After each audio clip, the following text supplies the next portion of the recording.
Tom Holland's Spider-Man gets a lot of flack for not being faithful to the character in the comics narratively, and for being too thematically similar to Iron Man. But how true is that exactly? In this video, we're going to compare Tom Holland's Spider-Man to the comics in 3 categories: his motivations to be a hero, his suit design, and his relationship with Uncle Ben, and see if the naysayers are right, or if the truth is a bit more topsy-turvy. Stay tuned for the end of the video, because I think the conclusion might just shock you. In the comics, Spider-Man's motivations evolve. Following the death of Uncle Ben, Peter wasn't righting wrongs or atoning. To the contrary, he became a certified bag chaser, seeking to wield his powers for profit. After all, with Uncle Ben gone, there's shoes to fill, and young Peter was eager to do so. Granted, this doesn't go well. Thanks to J. Jonah's libel, he couldn't find a place willing to hire him out for showbiz, and even if he couldn't exactly cash a check under the vigilante pseudonym. When Jonah's son, the astronaut, finds himself imperiled, Peter joins the fray to save him, hoping to curry some goodwill with Triple J, not out of any sense of selflessness. When that backfires, Peter chose to seek gainful employment with the Fantastic Four, which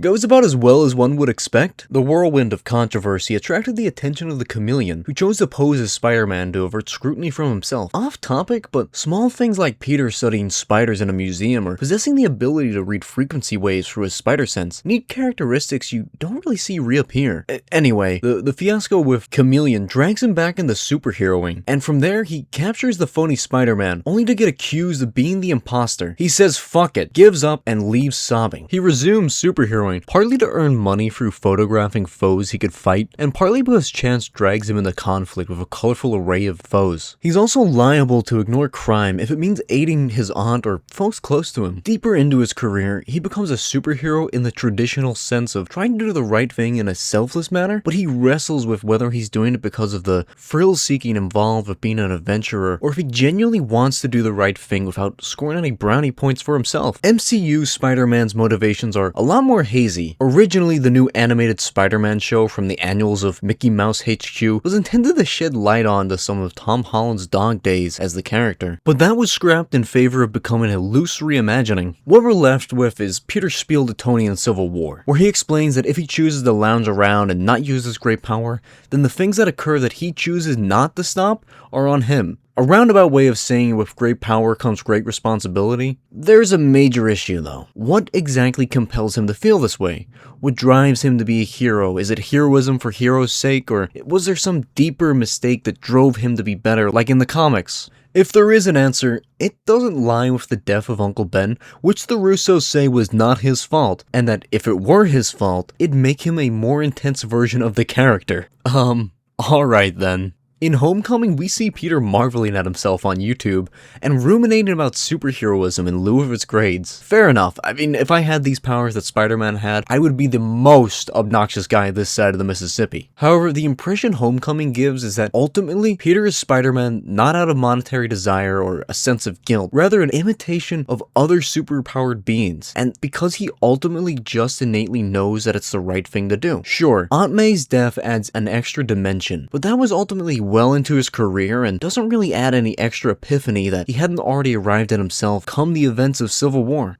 In the comics, Peter rocks a face covering to wrestle a dude, then sews together the first version of his iconic Spidey outfit to get money as an entertainer. Beyond the realm of Amazing Fantasy 15, in the Spider-Man Encyclopedia, it claims that he used school materials and dumpster dives to accrue material. Over the course of his career, he goes through many different outfits. There's a debate over whether or not he actually has, but come on, it's fairly obvious that the Amazing Fantasy outfit is not the one he wears for all time. And by the time he goes back to the classic red and blue after rocking a homebrewed black suit, he's at least on number 2. At least. That would actually make a good video. How many suits has Spider-Man had? Alas, another day, another dollar. In the MCU, Peter's original suit is essentially blue sweatpants and a red sweater with adjustable goggles. Whether or not this is his first ever outfit is ambiguous, but I think it's safe to assume it probably is. A suit more reminiscent of the classic comic book design is bequeathed to him by Tony prior to the big clash at the end of Civil War. He modifies it in Homecoming, taking off his tracker, and needless to say, he doesn't make it by himself. In Far From Home, prior to the final confrontation with Mysterio, Peter in the broadest sense sense, makes a suit through Tony Stark's Uber Ultra Meta Replicator 9 trillion, trademark patent pending. In Avengers Infinity War, he receives the Iron Spider outfit at Tony's behest to avoid him cratering into the earth. It's the same suit he was offered at the end of Homecoming, but declined because he still wanted to be that friendly neighborhood Spider-Man, a sentiment that was then undercut by bog standard Marvel humor. He does make a custom suit at the end of No Way Home, with the camera panning to a sewing machine and some nondescript fabrics, but that's for like one-ish minute. In canon, Uncle Ben's relationship with Peter, beginning to end, defines the entire character. The nucleus for his persona as Spider-Man and his love of science